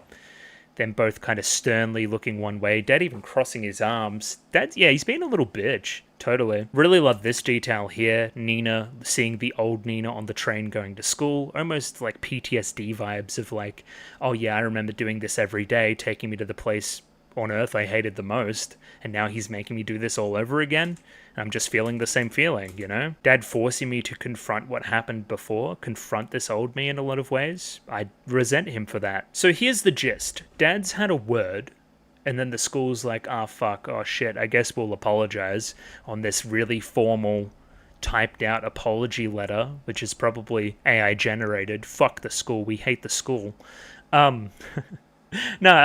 Again, this can't help but feel phony, right? If it came with any real meaning, it wouldn't have been typed out like this, right? You would have actually got an apology from the students that did it, not an apology from the school themselves. None of this shit's genuine. None of it at all. And it's also way too little too late. You're only doing it upon being prompted to apologize. That doesn't mean you're sorry. It just means that you're sorry that you offended somebody. You're not sorry for your actions, you know? You're sorry you ruffled some feathers, especially of the father who's important in education. And again, Dad's just, I don't know, Dad's wrong. Like, the school's not responsible for the kids bullying, but they are responsible for the response to the kids bullying, you know? So again, the school isn't responsible for the bullying, but they need to respond better to it. They need to make Nina feel like she's being supported, right? And again, you need to have her back in that regard. And again, I think Dad's trying to do the right thing here, right? Are you implying that the school didn't know the truth of the matter and was... Yeah, again. And you've got this, like, stupid smile the entire time, too. Again, I think what Nina's trying to say here is that, like, these efforts and what you're doing right here, right now, it's all too little too late from both parties, right? You should have had my back in the moment and not been worried about college and recommendations and throwing me under the bus and all that kind of stuff, right? And you should have had my back as a student, right? As a victim of bullying. And neither of you did, and now I've moved on from that, and I don't need this anymore. Specifically that line there of Nina being the victim, being the one that really tosses her into a bit of a spiral. Again, yeah, you're right, I was the victim, and you didn't have my back in the day, but I've, again, moved on beyond that. I've moved from victim to somebody that wants to prove the fucking haters wrong. I've leveled up, And again, I don't need this anymore. Pan to the band as well. They're all worried about Nina and if she'll come back okay. They want to have faith in her that she'll be able to perform well. And again, we can't really lose her. She's kind of a key member. So if she can't sort this out, then I guess the band's done. So Nina retreats to her room here, and Suzune comes in to give her a little bit of guidance. Again, she refuses to eat with the family and have dinner upon first walking into the house. Even now at this time, refusing the kind of lap pillow conceit that we had with the sisters before when they reconciled. Again, I don't even want to do that at the moment. I just kind of want to get out of here. She recalls a time when she sat down and she was writing her own letter of apology, specifically handwriting her letter as well. It needed to come from a genuine place for her. She didn't have some pre-written script ready to go for such an occasion. But again, it's something that she didn't feel. Instead of that, she felt the lyrics of her song and wanted to do that instead. The smart thing to do would have been to hold in my feelings. I was told to just obey, but the song pushed me forward to not do that and to pursue what I'm doing right now, right? If I wasn't wrong, and I very, very strongly feel like I wasn't wrong in this kind of situation, then I shouldn't have to apologize. I shouldn't have to write anything down. I shouldn't have to hold anything in. Again, I want to live like somebody without any, strings holding me back. I want to be normal. So I'm not going to lie anymore, and I'm just going to pursue what my heart believes. And if you guys don't kind of support me in that, then I don't know, I don't care. But again, as we learn by the end of this scene, people do care. Her family cares a lot, right? And she learns that through various examples we'll go through. Again, it gave me the kind of convincing I needed to just take a leap, and now I continue falling. I've fallen through the sky and even out of the sky into space. I keep on going further up and up because of the leap I took. I don't want to return back to the ground. That song made me realize I was suppressing the person I wanted to be. And again, almost admitting that I mightn't have wings. This might be fake at the moment, this feeling of flying, but it's the best I've ever felt. I love the person I am right now because of the leap I took. So I might not make it yet. I might not have all the skills, but I'm liking the process of making those skills. I'm liking the process of trying to make it more than I was before. And again, that's what matters. If my family cares about me, like in the actual me and how I feel internally, then they will support this, right? And again, Sister proves that immediately. She cries a tear onto you. I understand exactly what you're talking about. But again, specifically remember to eat before you go. Again, we care about your well-being. This is an important scene, and they highlight why immediately, right? We're eating in my room. Together, as us two. Not as a whole family, but just us two. This completely goes against the family precepts, right? This is meant to demonstrate some change that the family has gone through in the absence of Nina. It's been weird since you left. Dad even had some beer the other day, even though he's not much of a drinker. He kind of even got drunk one night. Suzune even here kind of miming a cigarette as well. He's been drinking and smoking now that you're not here. What should I do? He's been mulling it over. Essentially, this is showing to Nina that again, Dad cares deeply and he worries about you a lot and he just wants you to be okay. And even if his way of showing it is kind of fucked, he still does care. And Mum obviously cares too. We get the reveal here of the train ticket, the round trip ticket. Mum gave it to Rupa and then Rupa gave it to you. So again, that kind of feeling that you thought, which was your band supporting you, was actually your mother the entire time. You're loved despite how they act. Your parents love you. Don't forget that. That's some good, wholesome family shit. Thanks, sis. And again, thank you for being alive. I love you too, Nina. This shit's crazy. Somebody called the waterworks. Some really fun final touches here. Nina wistfully looks at her kind of childhood room one more time. She brushes her hand down kind of the height markers on the wall. Classic, right? Again, this is the place where I grew up. This is the place that made me the me I am today. My family cared about me when I was fucking a kid all the way back then as well, right? They've been following me for a long time. They've got the most investment in my success. And again, the final kick here being that Dad's in the other room listening to my favorite song, trying to understand it, trying to understand my point of view. As I said before, Dad should stop streaming the fucking competition, stream our songs instead. Come on now. Be serious. And again, Nina just assuming that Dad won't like the song and won't even try to understand it and just dismiss it and all that kind of stuff, right? But Dad surprises her. No, he thinks it's a good song. And again, he didn't even know that Nina was leaving. He was just doing that on his own accord, right? And again, Dad's rescinded some ground there. I think this is a good song. Nina, in turn, rescinds some ground. I'm sorry for being such a selfish daughter, all that kind of stuff. Again, you two are just as stubborn as each other, coming to some kind of mutual understanding and kind of understanding each other's point of view is important in compromise and relationships. It's good. It's a good step. And again, almost that final line there being to cut back on the smokes, right? Again, it's this self-destructive habit. Again, I care about your health as well. I care about your safety. I want you not to do that kind of stuff anymore. Again, the smokes there also being shorthand for worrying about me. You don't need to worry about me as much. I'm fine. I'm on my way. Hopefully this helps ease your mind to the point where you don't feel like you have to smoke anymore. And again, Nina's all fucking thorny. She tries to just run away, but Dad chases her out, right? And again, expecting Dad to call her out again and say, hey, you should reconsider this. Hey, you should go back to the school. Hey, you should go to a college. All these kind of things, right? But Dad just sends her on her way, right? He's happy with the Nina and the decisions that she's made here to the point where he's like supporting her. Again, that line there in combination with the key is symbolic of the family's approval of her decision now. She's got their support, right? It's like the movement from one family home to another, because when she gets back to the rest of the band, they welcome her back home. It's like she's moving from one house to another, again, from these various support networks. It's just a good feeling, again, conflating the family and the band as one and the same. And again, she does the trademark girls band cry here with this tear here, which is nice. And again, final hug for Dad before we go. Tight, closing your eyes. Love that kind of stuff. Now, this is cool too. I'm going to sing a song I wrote at our next show. I want you to see it. I believe Dad just texted out on his phone. I don't know, maybe he was working that day. We'll give him a break. But he should have come to the performance. It would have been nice. It would have helped him to understand kind of her world a little bit more as well, actually see it in action. Now, this has almost just become a symbol of the show, so I don't know if she's actually flipping her family off like they're the haters, but it's more just like a show of intent for what to do in the future. Sure, we'll take it. Why not? And again, that line. They're noisy, irritating, and loud and all these kind of things, but I still love them. Isn't that just the same thing that you would say about your band as well? They're noisy, irritating, and loud. Yeah. Very, very funny. Clearly conflating the two. Now, I believe these are lyrics to the song that she wrote on the train. Now she's having a little snooze. Again, what we're doing here is reflecting the first episode. So what we saw on here before was that Diamond Dust song, right? Now I've written something of equal quality. The show is showing me that, right? It's got that same kind of intent behind it. That's kind of same kind of intent that the best songs in the show do have.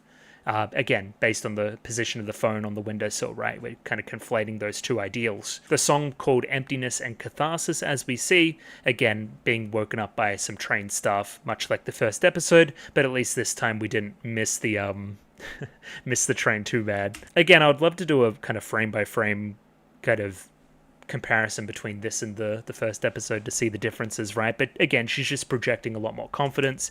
She makes her way to the correct place straight away, standing where she performed in episode 1 along with Momika, again humming that song to herself before being reintroduced back to the rest of the band. Big great shot there, big sweeping move. Have fucking Sasuke over here. It's just looking good. What are you doing squatting down too? Get a bit hot or something. And again, just a nice final scene of the girls approving of you and welcoming you back and all that kind of stuff, right? Even taking like kind of prop bets and her crying or something. It was weird. Anyway, I'm back. Welcome home. Again, she's just too cool for school, isn't she? Anyway, I digress. Next episode. This next one should be well shorter than that one. That one was bulk of the stuff. On to episode 11 now, and this was pretty obvious stuff structurally. Clearly, we placed the characters just on the stage immediately. Clearly, we're going to flash back and see how we got here. Reminiscent of the K-On! Episode as well. The one where they first performed for the school. I believe we do something like that, where the episode just opens on Mio on stage. Again, we need to see how we got here. This episode is called The Center of the World, because that's what Nina feels like from the very kind of start of it to the very end, right? She feels like she's the most important center of the group, the one that's projecting all those feelings outwards. You could even progress that to talking about Hina. I believe that's the lead singer of Diamond Dust's name. She's the center of her group at the moment, projecting their feelings to the rest of the world, right? And again, these two will have some conflict here in the future, you would have to imagine, right? Now, this one's pretty obvious, but we've put the band in a smaller room to basically show that they're closer than they were before, right? Again, we write some kind of plot contrivance for why they have to be this way, but, you know, instead of letting one person's playing muffle another, we're gonna, you know, we're going to play all together and it's going to sound fantastic in this kind of enclosed spot, right? Again, we're better than we were based on all the side quests we've done. Again, these two specifically being close enough now for Momika to just mock her and she to be okay with it. I don't know, they're just best buds now. It's cool. Specifically the focus here being on Momika, looking at the rest of the group, discussing the music between themselves and having an open discussion. What do we actually think about this part? Should we move this part to this part? Should we play less here or play more here? And all that kind of stuff. Again, so very different to how we were before. And again, probably reminding her of the best days of Diamond Dust, right? I think here in the dialogue she says that I can even step out here for a second and you guys can just sort it out. She feels way less like the senpai in the room and way more like just a genuine member. Again, she likes the way it is now. It may be noisy if we all play at once. Let's try it when I don't play. Again, this is a metaphor. I don't need to be the person, the one arbiter of music anymore. You guys can kind of sort it out yourselves. We have a poster here for the festival we'll be in attendance of. We'll be playing on the second night, on the Sunday night, because the spot opened up for us, essentially. There's also this kind of boy band-esque band, I think, Burden Sister, that it seems like Tomo is a fan of. Yeah, here, remember this guy? He's the guy that reveals that they're going to be playing at a different time, right? You're going to have a better slot than you initially thought. It seems like things are breaking your way to the point where you're going to actually make a splash here, you know? But again, that's putting the pressure on as well, right? And again, part of this episode is Subaru feeling said pressure. Again, it's easy for all you guys that are feeling all relaxed about this kind of stuff. I still haven't solved my issue with it, right? We take a small opportunity here to check out our stage that we'll be performing on. Not quite as big as the first stage, obviously, but still pretty good, right? The big stage, small stage conceit is the same as Kawasaki versus Tokyo conceit that we've seen in the show as well. It's about the small underdog type band versus the big monolith, right? It's the unsigned band that hasn't been signed yet, that's kind of indie and playing a different style of music, versus the idol-esque monolithic band, right? We've got a member of which there's some real competition there, but again, it speaks to our kind of backs against the wall style of play. We want this kind of stuff. We want to feel like we're cornered and we want to put in our best despite everything. We've got a chip on our shoulder, let's show it off. Even again, calling a giant killing, like a mouse that's cornered by a cat, all this kind of stuff. And again, Momika and Nina both embracing this competition. I don't want it to be kind of friendly and lovey-dovey between us. I want there to be a little bit of rivalry, a little bit of spice, which I like. Yeah, again, we see that fucking Diamond Dust literally call them out on stage here in a minute. It's like fucking crazy. So again, they want the smoke too. Let's give them the smoke. Momika, please lend me a guitar for the performance. I'm off to work. Nina's got another second job to support herself while she does the band stuff. She's fucking crazy. She's committed. She's going for it. We love it. As I alluded to before, the focus here changing to Subaru, right? Nina may be sparkling and running over here, but Subaru still feels like she hasn't solved her stuff. It may be great that she's good. I'm not good, right? And she's almost putting pressure on me to be good in time for this performance. And again, remember, Nina was the one that prevented me from revealing this information all the way back in the day because she herself wasn't ready. How is that fair? Now I have to, do everything so very quickly to catch up to her, right? I see her running away. Again, sparkling. I want to be like that too. Really wish that this was translated. Thanks, guys. Anyway, this is essentially a letter from Grandma to Subaru? What? Again, she must respond to this and say, hey, I'm not really considering acting anymore, or something like that. It must be nice to work out your issues. I'm not a liar. She almost sees the shirt itself as confronting her with that fact. I'm not a liar anymore. I don't even want to be this anymore. I'm not owning this label anymore. I just kind of want everything to be good, Same thing with Nina, obviously, right? Hers said truant or something like that, right? She's now confronted the fact that she was a truant, and she's got approval from, she's not running away anymore. I want to be like Nina, so I need to not be a liar anymore either. And again, the fun connection from that scene to this scene of this kind of toy of the grandma that Tomo has. Again, because she's a fan of the show. I don't really know what this scene is about. Tomo is clearly worried about the band's future because Subaru hasn't sorted out her shit yet. Rupa likes the fact that Tomo is concerned about the band. Oh, I understand. Okay, I missed this completely. She's talking about her family. Yo. Okay, got it. right? Again, I like that you're concerned about the band, and then straight from there, oh, I don't care or anything. I don't care about family relations within the band. Clearly thinking about her own circumstances, right? And then from there, Rupa very quickly, I hope you can forgive them one day. Again, Rupa, we talked about this last episode, she doesn't have a chance to ever forgive anybody. She doesn't have a chance to speak with her family ever again. Obviously, she's going to want to push Tomo to the direction of reconciliation with her family too. Again, as long as you're alive, as long as you two care about each other and all that kind of stuff, there is room for kind of mutual understanding between you two at some point in the future. Don't ever close that door. They're still within reach, just remember, even if you never meet or talk, they're still alive. Not like my parents, they're fucking dead. The people I cared about are now ash, nowhere to be found. I mean, you're right. Oh, and a little tear here. Oh, the titular girls band cry. It's happening, folks. Again, yeah, fair enough. Fair enough that you would cry. And then Tomo's cute. You still have me. Remember, somebody that loves you comes over, gives her a little cuddle here. Look at these two. Fucking cute as a button. And again, speaking about music as the place where you can be honest, where we have Momoko who's already gone through that kind of stuff, and Subaru clutching her phone looking at the window. Maybe I can be honest too. Very quickly, we're off to the festival. We've introduced ourselves, we're backstage, we're doing all that kind of stuff. We still have time to check out other bands, clearly looking at Tomo. Like, oh, you want to check out your little boy band, don't you? Now, this here is clearly a metaphor as well. So we have Subaru, who's the one that's very keen very quickly to just run away and do her own thing. She's using this time here to make kind of peace with her grandma and her family situation and all that kind of stuff, right? Nina's like, oh, I'll follow you along. I'll do this kind of stuff. I'll see all the bands with you. Nope, not you, Nina. You can't do it. I'm going to do this myself. You don't have any say in this, in my kind of decision in this process anymore.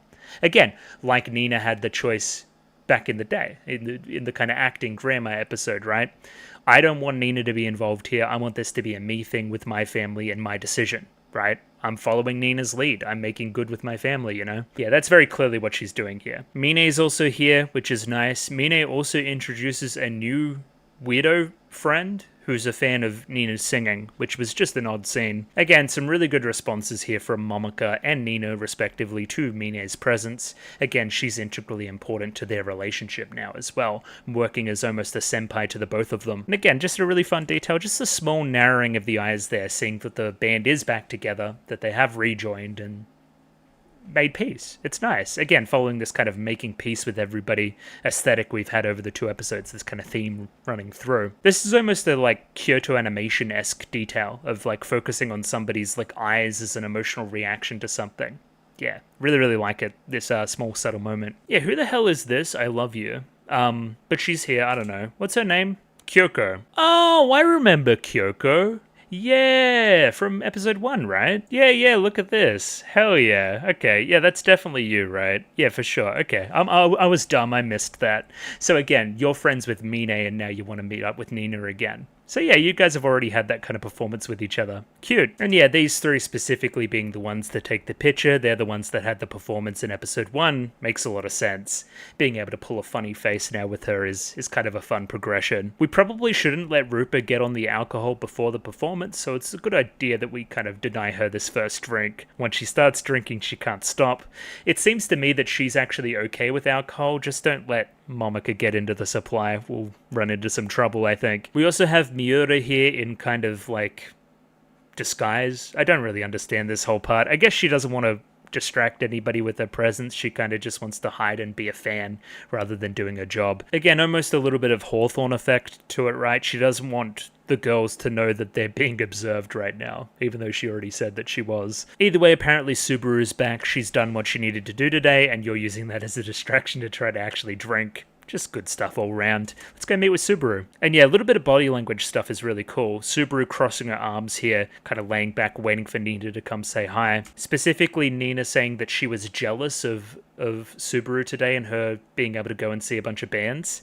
Yeah, I bet you're jealous. But I'm jealous of you and your ability to reconcile with your family. It must be nice to have some closure. And then again, going into it, hey, I've told my grandmother. I've told my grandmother that I'm not doing acting anymore. Very specific line here as well. This one's pretty obvious in a ton of different band shows. The drummer's the one that looks behind everyone's back and kind of keeps them all in check and brings them all together and that kind of stuff. Again, just the 2 really obvious ones. Keion, Ritsu, for sure. Even though she's kind of comedic relief as well, but She definitely cares about the band and wants them to stay together and all that kind of stuff, right? Deeply, deeply cares. And then, of course, Bocce the Rock, Nijika, of course. Again, that very famous scene in Bocce the Rock of the titular title being dropped. And yeah, she wants to succeed really, really bad. Again, I'm very happy that the show is almost saying this as well, seeing Subaru as that glue character that brings everybody together, that is often a bouncing off point for a bunch of different discussions in various conflicts in episodes. She's very, very important, and the show recognizes that. Yeah, basically, this is just a real heartfelt scene, the sun beaming through, Subaru admitting how important Nina is to the band and her decisions and all that kind of stuff. Nina doesn't lie. She's a straight shooter, and I really like that about her. And again, a little bit of tongue-in-cheek at the very end. And again, almost Pinky promising there and connecting on the fact that Subaru is a liar. I'm a liar, though. Yeah. Cute. Momika then brings us out, and we're obviously going to watch Diamond Dust perform and see what they're doing. Cute here where Tomo isn't tall enough to see the performance and doesn't like attending performances for that reason. Yeah, again, nice stuff. It's kind of the first episode where we get, like, 2 full-on performances, too. Like, there's a pretty good performance here from Diamond Dust, which I really thought was quite good. I liked the song a lot. I thought they were good performers. I thought they worked the crowd very well. Again, I said before, I don't think your voice is quite as good as Nina's, but it's still pretty good. Good content, I liked it. Like it when the rival bands in these kind of shows are good too.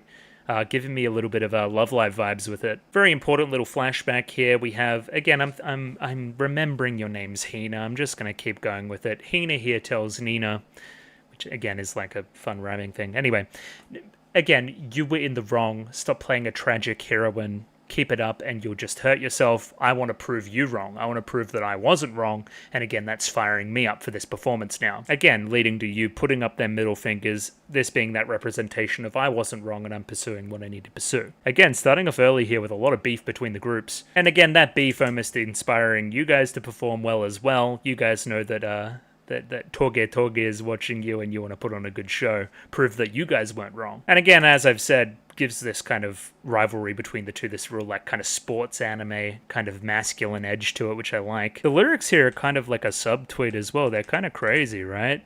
We laugh surrounded by enemies. I want to go crazy to match your eerie gaze. Oh my god. Gaze, indeed. We'll continue to scream over and over again, wrapped in the chains of a cruel fate. A different cycle of sorrow. You guys know that you guys can quit. You guys can go indie if you wanna. I don't know, maybe I'm reading into that a little bit too much. Yeah, but again, like, I'm very happily surprised that this performance is equally as well animated as the ones for our actual group as well. I think, again, it gives a lot of legitimacy to the show. They're taking both sides seriously here. And again, even we can see you there in the very back. Not necessarily about them, but kind of about them. And again, even there, look at this, putting up that fucking pinky finger. This shit's insane. Look at that. Look at that. She's evil. She's evil as fuck. Send her to prison. And again, all of them doing it, poking at the tongue.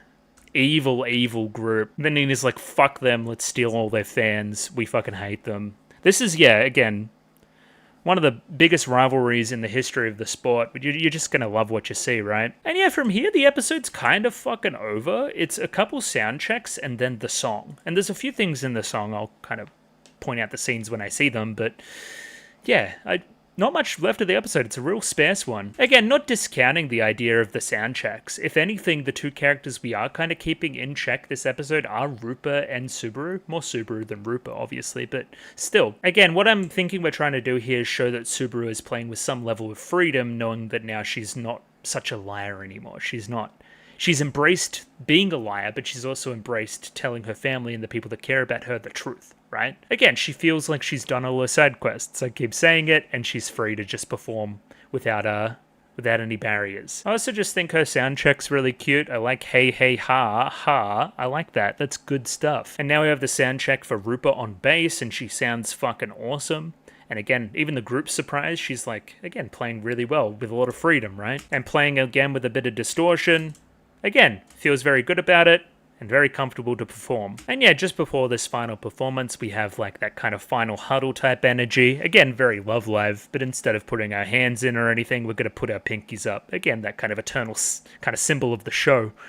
And what it all represents and the true spirit of rock and roll and everything that comes with it. Even if Tomo thinks it's lame, I think it's kind of cool. I like her bow too. It's got this like kind of video gamey pixel art fakeness to it. which I think you owning is kind of cool. Tomo goes the wrong way too because she's based. She's also like a skeleton. I like Tomo. And then Nina's fucking on one. I don't know what's... she fucking bumped a line backstage or something. She's gone crazy. Guess the point being there that she says that she can't play guitar and then hands the guitar off to the guitarist. Not quite ready to perform with the guitar quite yet. Again, kind of continuing that kind of stuff from episode 9, where again, I'm improving, but I'm not quite there yet, and I'm comfortable with the band even telling me that. Again, nice stuff. Again, as always, Subaru needed to take over because Nina's emceeing is a disaster. Actually introducing the band members. Before we get to Subaru introducing herself, actually, yeah, Rupa kind of sets it up, but Subaru owns being Subaru, which is important. I forget her name before, but it was something stupid that also meant Subaru, I think one of the comments said, which was funny. Yeah, cute. I'm happy that she's able to do this now. Nina still has time for one of her cringy monologues though, so she just kind of goes off before she sings and kind of says the themes at you, which she's allowed to do. I don't know. I kind of like it. Again, proclaiming that she's going to turn the non-believers into believers with her song, which is epic. And yeah, I'm going to imagine that this is the song that she was writing on the fucking train that we had the title of before. As always, I'm going to go through and do the lyrics before coming back through to do the visuals. Again, straight off the bat, the lighting's just fucking really cool. Again, this is the longest performance thus far, good 3 minutes, I believe. Yep. So, shout outs. It's the most well produced one too, I think, as well. It feels like an AMV of itself in the best way, just kind of getting across all those themes that are in the lyrics. No matter how much I get, no matter how much I make it on my own, I can never catch up. To tell someone they're shooting too high is a rotten thing to do. Too true. Nobody wants others to be better than them. The reason is simple. They want to break through this emptiness. By the time you see it with a pure heart, you assume everything will look rosy. Even what you want to grasp appears blurry. I don't want to die. I live life hard. Oh my god, that's a hard line. I want it, my soul screams. Irrational irritation can't be stopped. Unforgivable, it's pathetic, everything, it's all worse. You just can't see the tears I'm hiding. To tell someone to be obedient is a nasty thing to do. Insubordination is a form of admiration. I like that one too. Sad and alone, the pain of having nowhere to go, I kicked it off. Clearly having this being Momika looking at the photo is apt as well, you would say. Like again, I feel like I have nowhere to go after losing Diamond Dust, after losing my bandmates. Unable to cry with an empty heart, suppressing my flame, my voice silent. Both Subaru and Tomo get their shine during that lyric as well. Suppressing my flame, lying, keeping myself silent. That whole thing with Tomo was that she was kind of this kind of perfect person, kind of performing for a family and all that kind of stuff, learning piano, and then she saw that, or she interpreted that the family didn't have her back, so then she said fuck it. Again, keeping silent about the whole thing, bottling it all up, not being able to criticize the rest of her group either, and show off all that kind of stuff. Everything I want to do, going up in smoke, becoming faint. Insane lyric for Rupa, for sure. And again, as I keep saying, this is the part where kind of like Nina's putting it into the song. It even says that on screen, right? I'm putting everybody's feelings from that kind of second verse into the chorus, into the solo here, into everything, right? That's what the music's about. I don't want to disappear, I want it destroyed. The rusted and tangled distortion commotion. Or distorted commotion. The muddy transparency can be pretty if pulverized into powder. A lot of P's there. So pathetic, I can't stand it. Faint significance, breathing stopped, ideals are old fantasies. Scared to even try to resist. And then scared too, kind of exclaiming that over the last little bit of the performance there. And then, yeah, at the very end there, I wasn't wrong, was I? Kind of that being the episode coming kind of full circle there. Look, the boys love it. Hell yeah. Yeah, let's go back to the start here and we can go through it visually. Again, just kind of bringing up that animation quality for the performances, of course, which is awesome. Again, most of the kind of action here happening in that second verse where we get kind of pans to all these different characters and their internal struggles within the band. Again, as I keep saying, being funneled through Nina. Kind of went through a lot of them already. Again, you with your kind of family expectation, I want to be an actress. Tomo with her kind of family situation, we've been through that as well. Rupa with her lack of family situation. Again, as I said in the reaction, the candles here are crazy too. And also a really nice moment here of just before this final chorus, the whole band coming together there and facing each other. I think that's really cute too. Again, a little bit of headbanging going on too. We love it. Momika killing it on the guitar too, specifically getting a solo here as well. Just really kissing off the haters. Love it. So again, it's all very quick through this section, so bear with me. This is Diamond Dust. They're watching this performance all the same. Specific focus, of course, on their lead singer, looking over at Nina. Thinking some stuff. We'll definitely address it in the next 2 episodes. Again, the 3 Diamond Dust members, the originals, able to look on proudly. You still not quite happy yet, if you could see behind my camera. Look at that. Not quite happy. Now, who's this? Who are you? Because I think that you're Tomo's mum. Thoughts? I think you are. So she's come to have a look as well. Maybe we'll do a little bit of reconciliation there. We kind of set it up with that small conversation this episode between Rupa and Tomo about it not being too late to reconcile. So again, that's been kind of the theme of these 2 episodes, I would say. In that similar vein, we go straight from here to Dad watching the performance on the phone. I don't know what this shirt is, but sure. It looks like a fucking like Argentina national team shirt. So I don't know what's going on there, but sure, he's supporting his daughter, I guess. Again, progression from episode 10. Again, he's bumping his head, he's loving what he sees, and the other 2 are kind of smug about it, which I like. Now, who's this at the grave? What's this? This almost looks like Rupa, or someone related to Rupa at a grave. That would make sense. The flowers kind of, one of the petals kind of flying there. What's going on there? We'll see, maybe, I don't know. Grandma showed up as well, so again, all these kind of family connections and this kind of stuff. Everybody having their own individual story that they're kissing off to somebody. But in like a loving way, I guess, too. Also, Miura here, kind of if we go back here. Fucking loving it. Look at her. Even the glasses coming off there a little bit. So again, that there was all very quick, but there was a lot of little references to each of the individual members and their family getting involved in some kind of way. Even some of them alluding to stuff that hasn't even happened yet, so, you know. And yeah, the kind of crowd grew from when we started, when we were going to perform, right? Like, people keep showing up the more we perform and the better we perform, right? Kind of initially, there's not many, but by the very end of the performance, we've kind of packed out the fucking arena. Going crazy. Again, our music was good enough that it brought the people in. If this isn't an indicator to Miura that we're good at this, then I don't know what is. And again, the very end of the episode proving that I wasn't wrong. I wasn't wrong, wasn't I? This kind of triumphant moment. Of course, me being the eternal pessimist, I am aware that it's episode 11, not episode 13. We still need another fall before we rise again. You would have to think, right? Again, we'll leave it there for today. It's fucking hot in my room. That's what I'll continue to say. But the episodes were really good. I thought that these were quite focused. And yeah, what else would I say about them? Kind of thematically about reconciliation between the family groups and their origins and all that kind of stuff. Also, obviously flowed really well. I liked it from that perspective too. Yeah, just good. Good show. Good performances, good music, good grog, good characters. Good show. Yeah, I'll catch you next week for the finale. Looking forward to it. Clearly there's going to be some other bigger performance that we need to do here at some point. Don't know what the context is going to be, but there has to be something, right? There kind of has to be. Also, I have no idea if this is the kind of show that's going to have a second season or we're kind of done. We're going to have to see. Either way, thanks for watching. I'll catch you guys later. Patreon, Discord, like the video, subscribe, all that kind of stuff. And ciao. Catch you later. Goodbye.